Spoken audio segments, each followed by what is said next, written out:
IVM. Some time ago, 5 successful restaurateurs came together to form the Colaba Cartel. The founders of the table, Gauri Devi Dayal and J. Yusuf, partnered with the founders of Woodside Inn, Abhishek Honawar, Pankil Shah and Sumit Gambhir to open a new restaurant in Colaba. If you've ever dreamed of opening a restaurant or love eating out, you want to listen in. The Colaba Cartel. This exclusive 10-part series is hosted by Gauri Devi Dayal and Amit Doshi.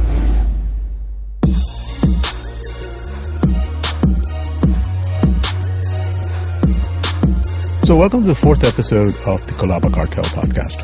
So when I normally go to a restaurant, I found that my favorite places have always had a signature look. So along with my co-host Gauri today, we're joined by Jay and the architect of Miss T, Zubin Zainuddin from ZZ Architects.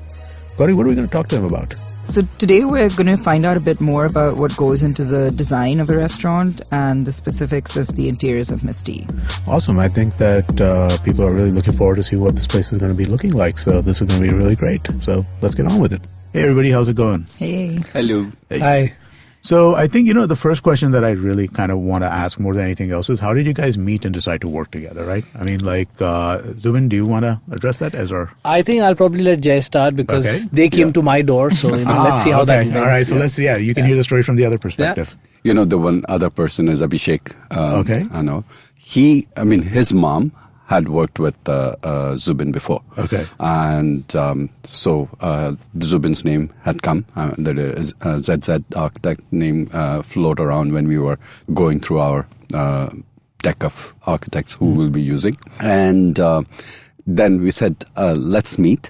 And when I walked into Zubin's office, we found one more connection, which was a stronger connection. Our daughters were friends. Ah, okay. Yeah. And we hit it off, and the rest was history. Okay. I think I have to say that we actually had been to see a lot of different architects, and it's always I think alphabetically that's how it normally works. And it's always a tough one when you're you have something in your mind, and you how do you know before you even started working with someone that it's gonna that they're the one to be working with. And I remember that we'd sort of met a bunch of people, and we were just we weren't convinced, but we were also running out of time, and we were under this pressure. And then, when Zubin's name popped up, and, Abhishek was like, look, let's just, have one meeting. And then, that final meeting, because we'd spent so much time on meeting architects that he was like, let's just do this one. And then, by that, then we'll decide, we'll take a call. And it was so funny because I didn't go to the first meeting. I think Abhishek and Jay went, and I kind of trust Jay's instinct quite a lot now. And he came out and he was like, we found the architect. And I was like, we didn't come out feeling that way after any of our meetings. Mm-hmm. And I think so that's sort of the first step in the right direction, I think. So, it's a really important step, actually. So what's the story from your perspective? Honestly, the first thing that came to my mind was the group of people that have assembled over here. And, there's so much intellect. Not in a different manner of speaking. When there's so many people, we're not dealing with one person over here. It's even Jay and Gauri themselves are 2 individually separate clients for us, in that case. So there are 5 people over here. And at one point of time, the first meeting was only 2 people. I didn't really realize that there are going to be 5 people in the next meeting. But it was exciting to kind of, get so many points of views. And at the same time, we knew that we could probably do something.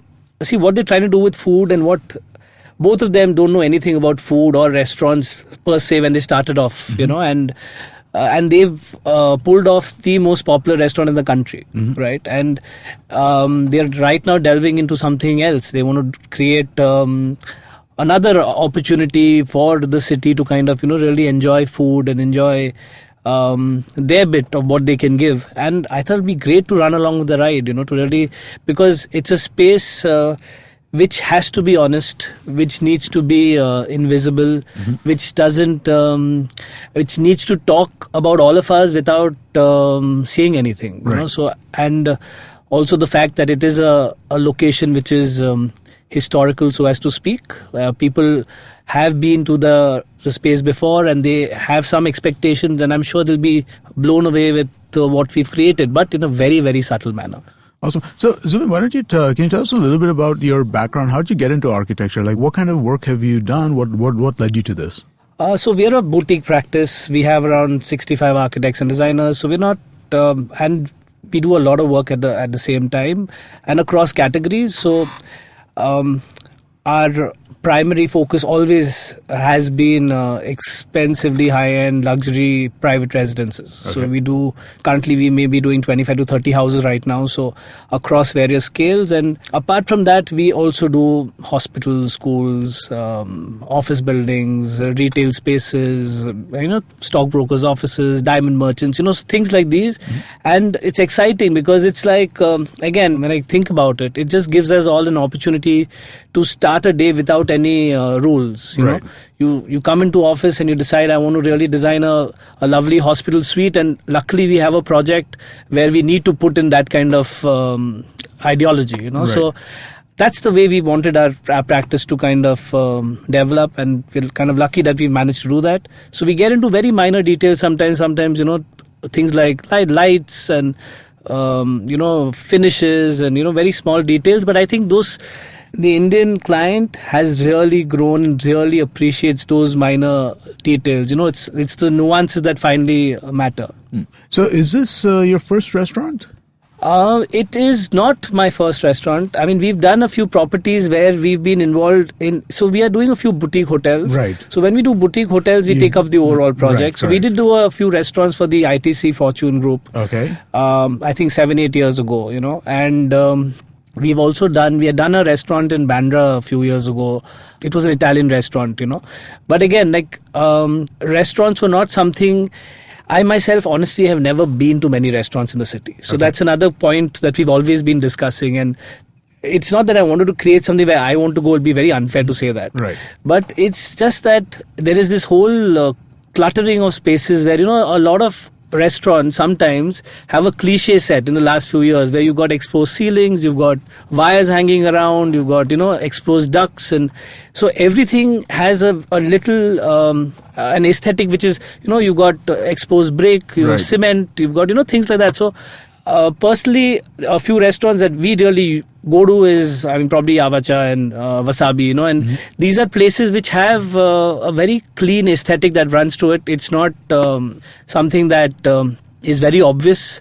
And when you get a set of clients who come to you and they're saying, this is exactly what we want to create, in a sense, it's something that hopefully is not available right now in the city, So how does working on a restaurant differ? What are the kinds of things that are different doing a restaurant compared to doing the other kinds of projects you work on? Honestly, every project has got its own set of parameters, and the restaurants come with their own obvious requirements.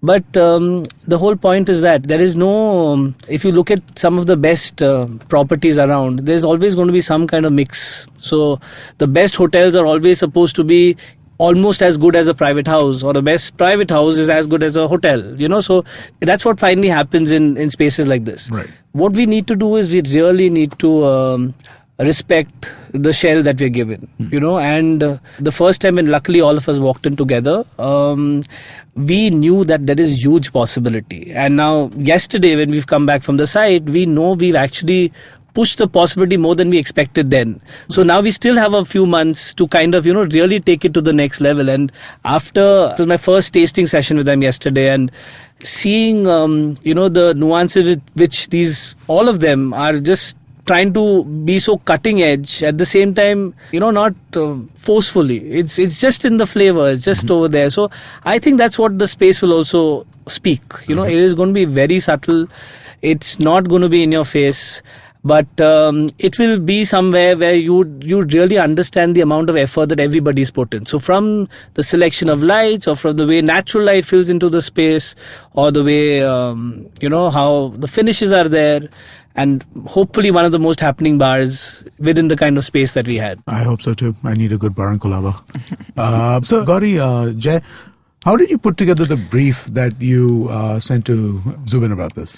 So basically, because we had done one restaurant before, and then we did this project, MSK project, so we had got an idea what works and what doesn't work, and what are the most important things. When you go to an architect, some things are so important for us might not fit in the design aspect of it, like service counter. Yeah, we are struggling. Yes. Yesterday we struggled with it. Yes. Where do we put? Because the architect wants the service counter to be put in your house. Right. So We tried. We did try. We did try to say that, but his house is in Apency Road, so it's a little far off. Yeah. So, and the same thing. I want service counter to be somewhere hidden. Right. But the service staff is the main aspect. So bringing that balance, what makes it very difficult. So that was a learning experience for us. And I think the third project for us, we achieved some of the things we have learned. To bring that learning experience into this new project. Were you okay with the brief that you got? I mean, or was it a work in progress? It was an amazing brief. It was just people coming together and saying, let's make a lovely restaurant, and let's not buckle by the trends, because it's not supposed to be... See, there are things I can't do as a practice, or what we can't do. I mean, we can't, if somebody comes up to us and says, do a theme restaurant, do a Chinese restaurant, or do a Japanese restaurant, or a Rajasthani restaurant. It's not possible. I mean, we can't do it, I mean, we don't feel that we're the right people to do that. Right. But we know we can handle space amazingly. We know we can handle volume very, very well. And we can handle finishes extremely well. So that is our strength. And I think they probably came expecting that. And that's what we need to kind of deliver, I mean, so it's just going to be a very well finished, well handled volume.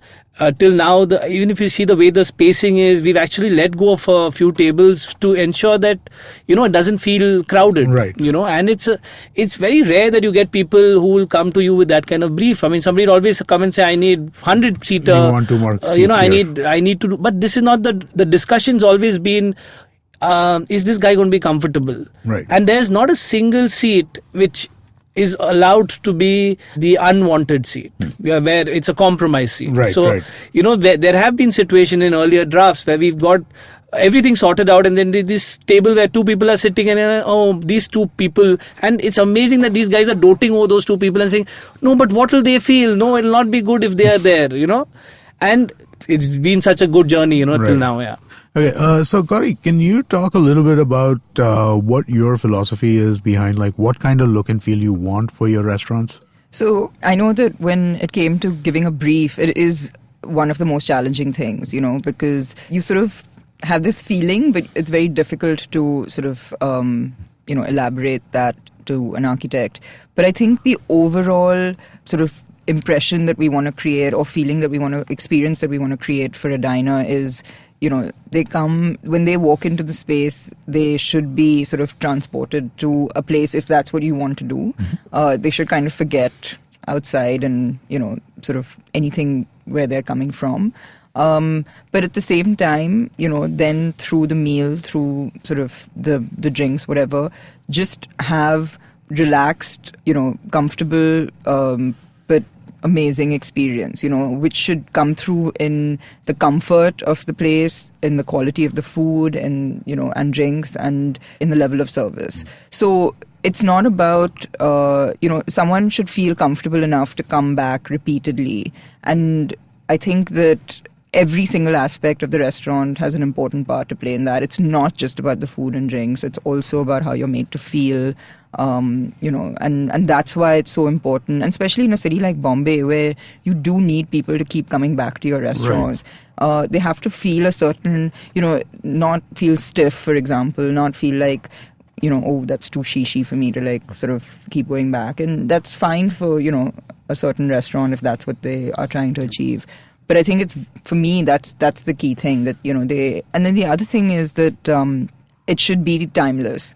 So, it shouldn't be something that's trendy and is great for Instagram and for press for the first year or two. And then after that, it sort of, doesn't really, resonate with anybody. And I think that that's sort of, something that we've managed to do with the table, and I know with Woodside as well in our respective ways.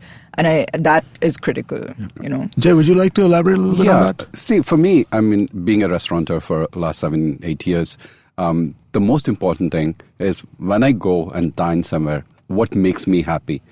That's the thing we are trying to bring in our locations, in our spaces.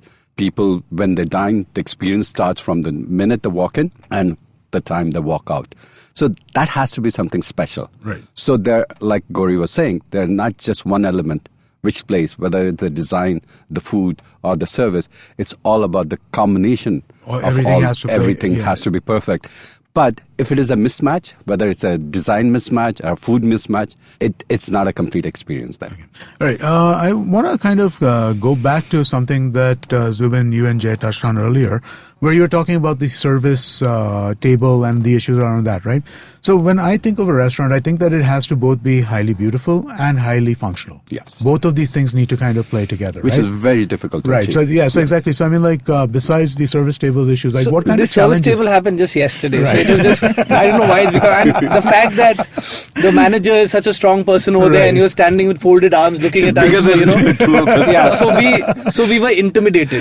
Okay. But we made a solution for that, so that will not be a problem. See, at the end of it, like the way you mentioned, or I mean, if I look at myself as a customer, and if you're a customer, where the service station is none of our requisites. Right. We don't need it. We need good food on our table, and it's not that all of us, everybody likes to think that they have compulsive disorder of everything being very clean, So in case you leave an opportunity for somebody to see a service table which is not attended, or where there are things over there. So I find that to be a little problem as a design point. Right. I think it's nice where the person who is serving you is comfortable. He can do what he wants. He can mess up a bit over there. He can correct himself, but he doesn't need to do that right in front of the customer. In front of people. Right.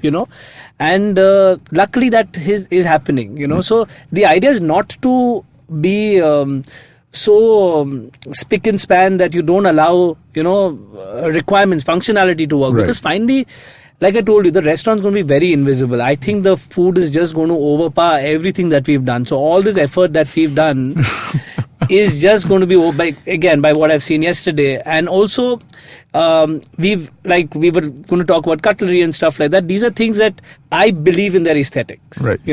And that is very difficult for an architect. Sometimes you need to hold back a lot of people and you need to say, no, let us do it. Right, but here I know that whatever any of these 5 guys are going to bring in, whether it's a twig, it's going to be the right one. Right. And so that comfort between all of us, I think, is the most essential bit, in the entire aspect. And being functional is more important than looking good. Right. Sometimes a dhaba experience is good because it's as functional as it can be. Mm-hmm. So maybe you are sitting on the service table and having food in that case. Right. But this is another experience altogether. I don't think it is available in the city as of now because it's extremely clean. Not in terms of design alone, right. But in terms of if you see the kind of signage, if you see the kind of food, the plating, it's not minimal. That's the wrong word. It's not cold, but it's a very clean, very thoughtful experience. So you will see, I'm sure somebody's going to sit and notice how well that final service table has been placed. Okay. Well, yeah, I hope so now. After hearing this podcast, I'm guessing that people are going to want to figure out, looking for the service table. I want the service table. All right. So why don't we take a quick break and let's come back and talk a little bit about what kind of design influences went into putting Misty together and talk a little bit more about the restaurant itself.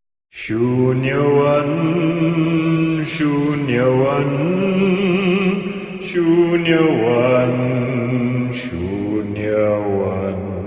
$1 billion acquisition. Another copycat startup got formed. No, the tech world in India is surely moving double the speed of this voiceover.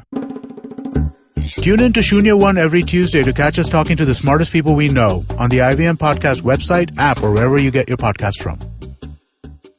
Welcome back, everybody. We're talking to Zubin Zainuddin about the interiors of Misty. So, Zubin, okay, why don't you describe the restaurant first? Like, just give me like a, open-ended question to you. What is the restaurant like? How would you describe it? The restaurant, I think, is like I told you, it's a very clean aesthetic, and I think what is lovely is it just gives an amazing background to the food and also to possibly great music, because we still have to decide in terms of how that is going to be integrated within the space. But it's a very clean aesthetic. It is something which personally all of us think has not been done before. And it was the need of the hour. I mean, the idea was to kind of create something very subtle, but expect that these fine nuances are going to be well read by the kind of clients that we expect to walk through the door. Yeah. Jay, what do you think? How now that you're seeing the restaurant come together, I mean, like, how would you describe the place if you were to talk to somebody about it? The place is very chic. Okay. This one is different than the two projects we have done. See, one thing I have to say, I hope Zubin agrees with me. Any project you go, you walk into an architect, different architects you meet before you decide, finalize that one architect that you're going to go with. Once the project starts, it becomes more of an architectural piece because they have something in mind. So whatever you try to communicate between the client and the architect, it will be the final look of the space, will be the look what the architect has in his mind. Right. So I worked with 3 different architects today, and that's what I have come out with.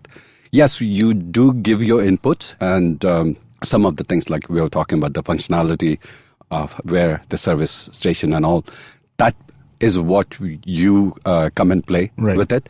But overall look, the final look, will be about the architect. It's the architect's vision. Architect's vision, because we worked with Tariq Karim Boy for Table.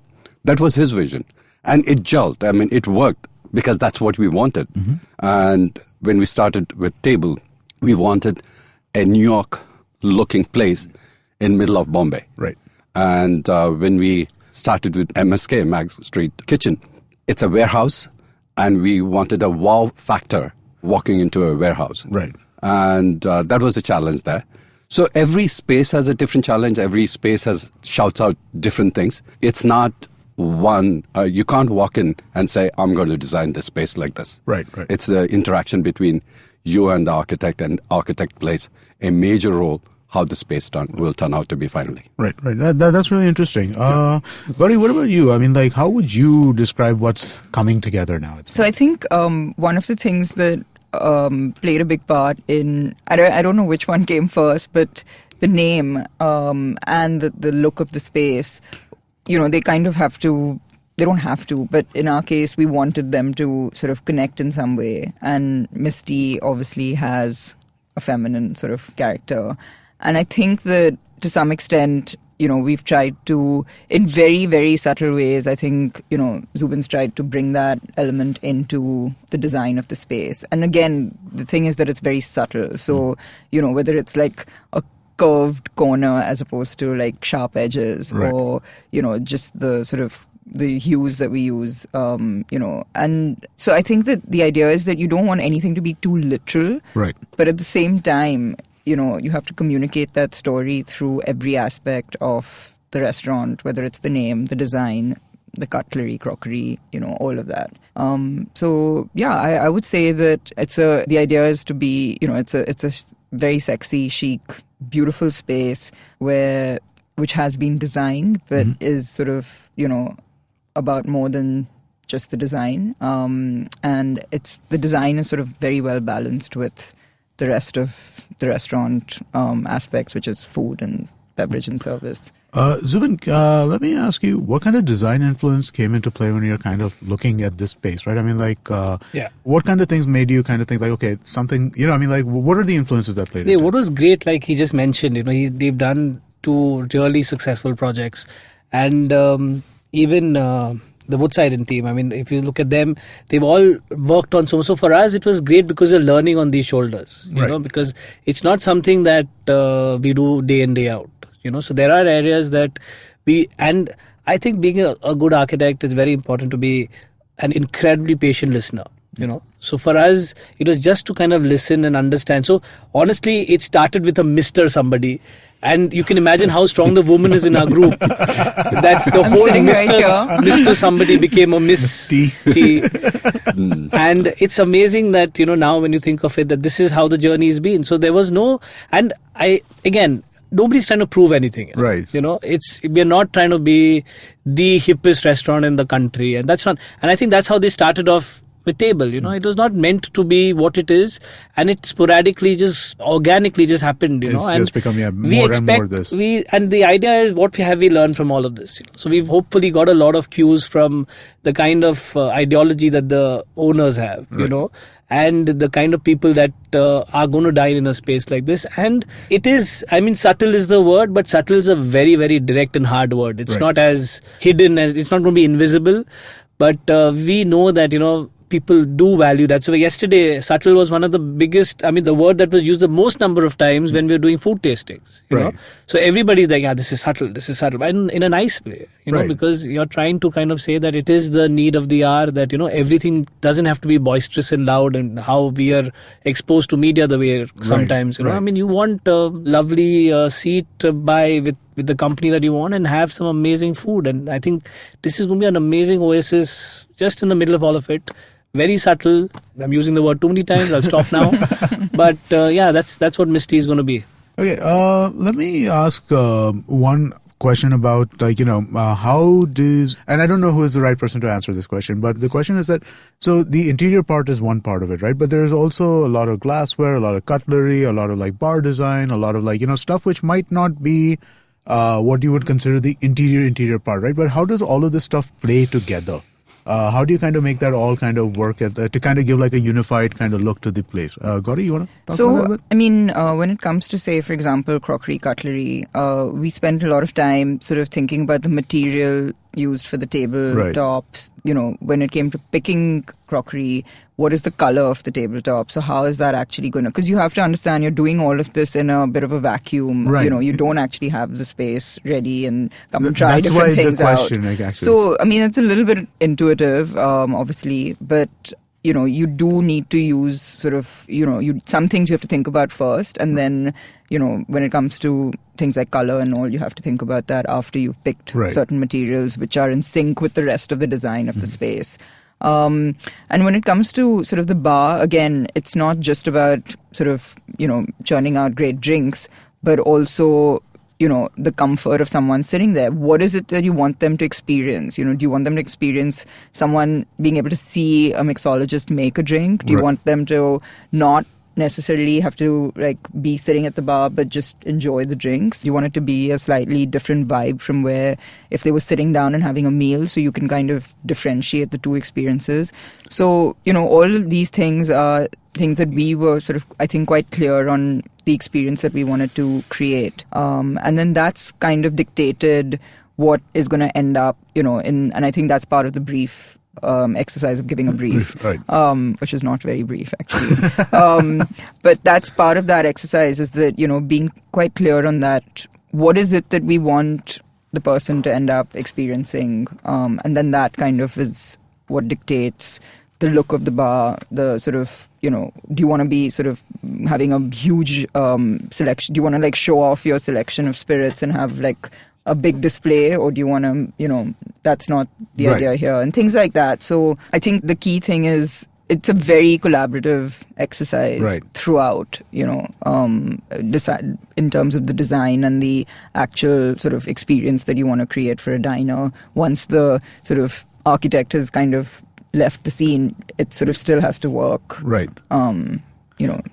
So, guys, this has been a really interesting conversation, and it seems like it's going a little long. So, but before we wrap up, I really kind of want to get from each of you some idea of what should, give me a specific thing that we should look out for when we come to Misty. For my thing, the minute you enter, the skylight, if you come in the daytime. Yeah. And if you come in the evening, when you progress into the bar, right, the scene the bar is what makes it special. Okay. All right, cool. What about you, Gauri? What do you have? What do you think that we should look for when we come there? That was what I was going to say. You were going to say the skylight. Okay, so no, I was going to say actually head straight to the bar. It's I think it's going to end up, not because I drink too much, but I think it's going to end up being my favorite spot in the restaurant. I'm looking forward to seeing that. And I would not have liked to say the bar, but we'd spend way too much time thinking and designing the bar. So, but yes, the skylight, the bar, the staircase is going to be also very interesting. And I think the private dining room should be, I mean, again, the amount of time and effort that we put in that, we expect a lot of nice parties to happen there. Oh, that's nice. I'm looking forward to that. Actually, if you think about it, everything piece of every the restaurant, right? we have thought a lot. You can't pick your favorite part. Yeah, exactly. Jay, you can't answer again. Wow, that was a really fun conversation, Gauri. I understand next time we have another outside hitter joining us. Yes, we do. We've got Chef Bomra in the house. That's going to be amazing. Can't wait for that. Yeah, get ready to drool. Yeah. And in the meantime, guys, please also make sure that you're following us on social media. If you want to follow the Miss T restaurant, that's Miss T Colaba on Instagram or Twitter. Gauri is at G Devi Dayal on Instagram. And also please make sure you're following IVM Podcast on Twitter, Instagram, and Facebook.